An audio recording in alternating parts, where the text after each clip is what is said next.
कृष्णाय वासुदेवाय हरे परमात्मने प्रणतः क्लेशनाशाय गोविंदाय नमो नमः। आज कार्तिक मास के 26वें अध्याय की और 27वें अध्याय की पावन कथा हम लोग श्रवण करेंगे।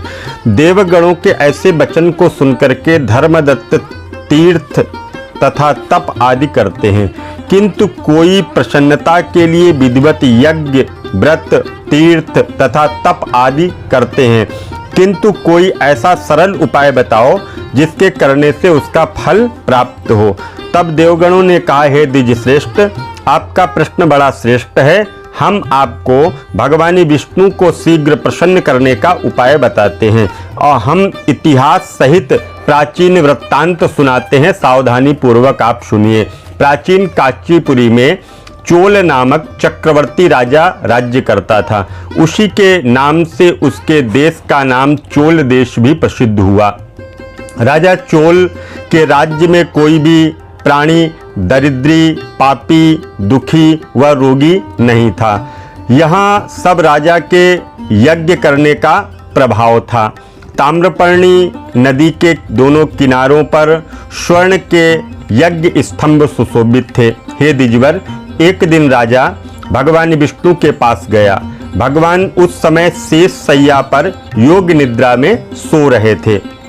राजा ने उनकी मणियों, मोतियों और स्वर्ण के दिव्य फूलों से पूजन इत्यादि किया। वह साष्टांग प्रणाम करके भगवान के चरणों के पास में बैठ गया। थोड़ी देर के बाद राजा ने अपनी कांचीपुरी के ब्राह्मण विष्णुदत्त के वहां आते हुए देखा। विष्णुदत्त भगवान की पूजा करने के लिए तुलसी दल और जल लेकर के आया था। विष्णुदत्त ने वहां आकर के भगवान को विष्णु सूक्त से स्नान करवाया और मंजरी और तुलसी दलों से उनका विधिवत पूजन किया। विष्णुदत्त के चढ़ाए हुए तुलसी के दलों से राजा के चढ़ाए हुए मणि, मोती और स्वर्ण के फूल ढक गए। यह देख करके राजा को क्रोध आ गया। ढोंगी मूर्ख, बोला पंडित को, तूने मेरी चढ़ाई हुई मणियों और मोतियों को और सोने के फूलों को तुमने ढक दिया। तू ढोंगी है, मूर्ख है, और तुमने तुलसी के पत्तों से उनको ढक दिया है। तू भला भक्ति करना भी नहीं जानता। तू अच्छा भक्त नहीं है, क्योंकि तूने पवित्र श्रृंगार को बिगाड़ दिया है। राजा की बात को सुनकर के विष्णुदत्त को क्रोध आया और वह राजा के गौरव को तुच्छ समझ करके कहने लगा, हे राजन, तुम भक्ति करना नहीं जानते। तुमको तो अपने धन का घमंड है। बताओ कि आज से पहले तुमने भगवान के कितने व्रत किए। देवगण ने कहा। ब्राह्मण के ऐसे वचनों को सुनकर के राजा ने घमंड में हंस करके कहा, हे विप्र, भगवान की भक्ति के अभिमान में तू यदि ऐसी बात करता है तो मैं पूछता हूँ, तेरे जैसे भिखमंगे ब्राह्मण में भगवान की भक्ति ही कितनी है, क्योंकि तुमने आज तक भगवान की प्रसन्नता के लिए कुछ भी नहीं किया, ना तो मंदिर ही बनवाया। तुम भला इस प्रकार की भक्ति का जैसी कि तुम कर रहे हो, इसका क्या गर्व कर सकते हो। यहाँ जितने भी ब्राह्मण बैठे हैं, मेरी बात को ध्यानपूर्वक सुने और विधान से मैं ये कहता हूँ, भगवान विष्णु के दर्शन मुझे होते हैं या तुम्हें, इसके बाद ही दोनों की भक्ति के संबंध में आप लोग जान लेंगे। देवताओं के ऐसे वाक्यों को सुनकर के अपने महल में राजा चला गया और वहां जाकर के उसने अपने पुरोहित मुदगल को आचार्य बना करके विष्णु यज्ञ करना प्रारंभ किया। उसने उस यज्ञ में अनेक प्रकार के ऋषियों और महर्षियों को बुलाया और उनको बहुत सा अनाज और धन दक्षिणा दे करके उधर विष्णुदत्त भी अपने मंदिर में रह करके भगवान की प्रसन्नता के लिए व्रत करने लगा।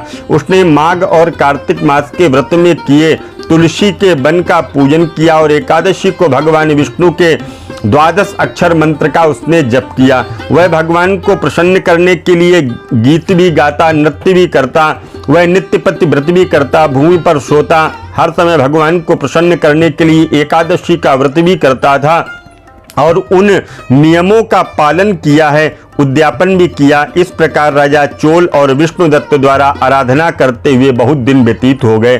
तो ये हमने आपको 26वें अध्याय की कथा सुनाई।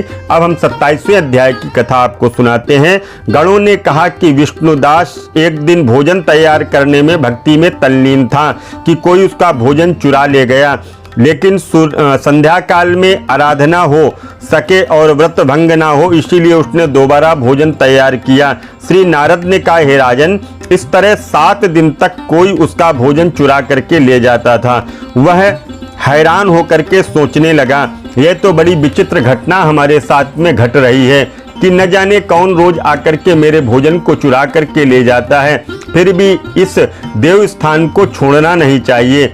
अगर मैं भगवान को भोजन बना करके खा लेता हूं तो देर हो जाएगी और पूजा छूट जाएगी। अतः भोजन बना करके तुरंत खाना नहीं चाहिए। बिना भगवान को भोग लगाए, वैष्णव के यहाँ पर बिना भगवान को भोग लगाए भोजन नहीं करना चाहिए। अगर 7 दिन बिना भोजन के बीत गए, आज एक दिन और सही, आज मैं भली भांति भोजन की रक्षा करूंगा और देखूंगा कि हर रोज कौन आकर के मेरे भोजन को चुरा करके ले जाता है।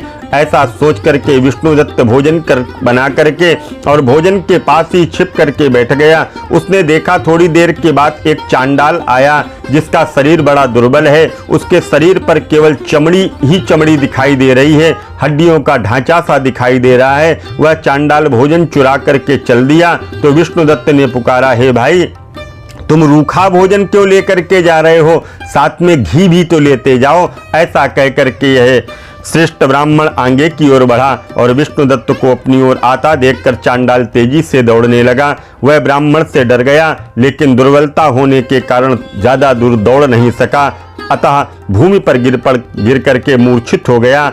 चांडाल को मूर्छित देख करके विष्णुदत्त लपक कर उसके पास पहुंचा और अपने वस्त्र से हवा करने लगा। इसके बाद में कुछ देखा, उसे देख करके यह आश्चर्यचकित रह गया।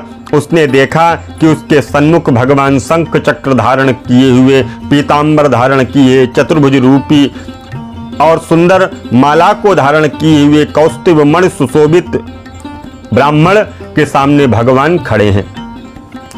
वहीं पर सब इंद्र इत्यादि देवता भी उपस्थित हो गए। गंधर्व और अप्सराएं आकर के गीत और नृत्य करने लगी। ब्राह्मण उन्हें प्रणाम करने के लिए ज्यों ही उतावला हुआ त्यों ही वहां संपूर्ण देवता, गंधर्व, अप्सराएं आ गईं और भगवान विष्णु ने अपना स्वरूप ब्राह्मण को प्रकट करके उनका आलिंगन किया। दिव्य विमान पर बैठा करके वैकुंठ ले गए। दिव्य विमान में ब्राह्मण को विष्णु के साथ जाते हुए चोल राजा ने भी देखा और उसने अपने गुरु आचार्य मुद्गल को कहा, जैसे यज्ञादि किया वह सब व्यर्थ है, जितनी दान दक्षिणा ब्राह्मणों की दी वह सब असफल है।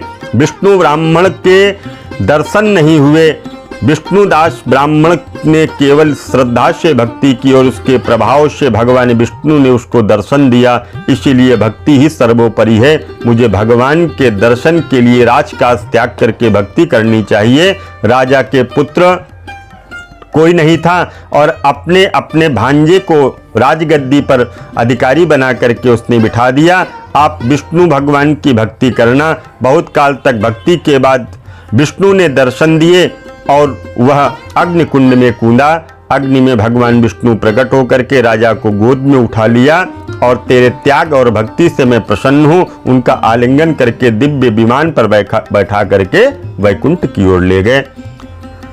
ब्राह्मण को पुण्यशील और राजा चोल को सुशील नाम दे करके दोनों को अपना द्वारपाल बना लिया। इस तरह से हमने कार्तिक की आज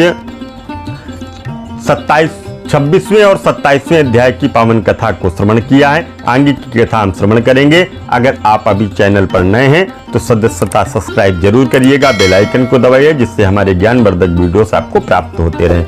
किसी भी तरह का पूजा पाठ या अनुष्ठान के लिए भी संपर्क करें। जय माता दी।